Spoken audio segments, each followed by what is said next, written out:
Today, I'm going to walk you through how to add attachments to your emails right inside HubSpot.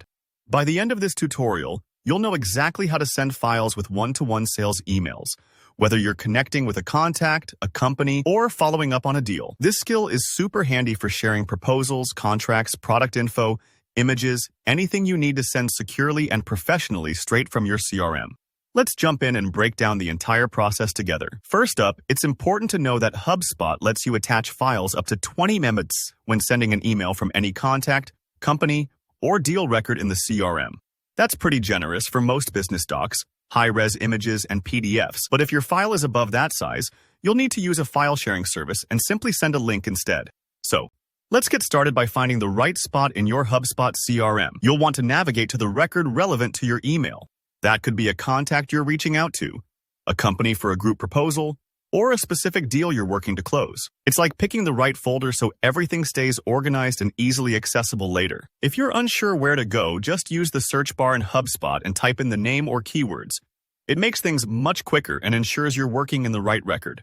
Once you're inside the record, look for the Email tab. You'll usually find this close to the top or sometimes in a side panel. Clicking this opens up HubSpot's built-in email composer, which is where all your message writing and attachment magic happens. Take a moment here to double-check you're composing from the intended record. It means the email will be linked on that record's timeline, giving you and your team a clean history of communications. Now comes the heart of adding your attachment. At the bottom of the email editor, you'll see a paperclip icon.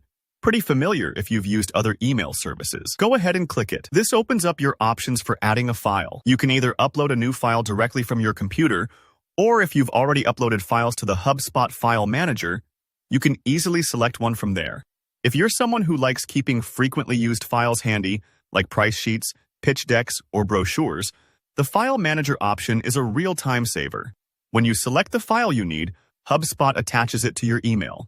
There's usually a moment while the file uploads, especially with large PDFs or images. Don't worry if it takes a few seconds. When the file's attached, you'll see its name listed in the email composer, confirming everything's set. If you ever need to change your mind, just click the little X next to the attachment to remove and swap out files. A great bonus is that the email, along with any attachments, will be logged on the record's timeline in HubSpot.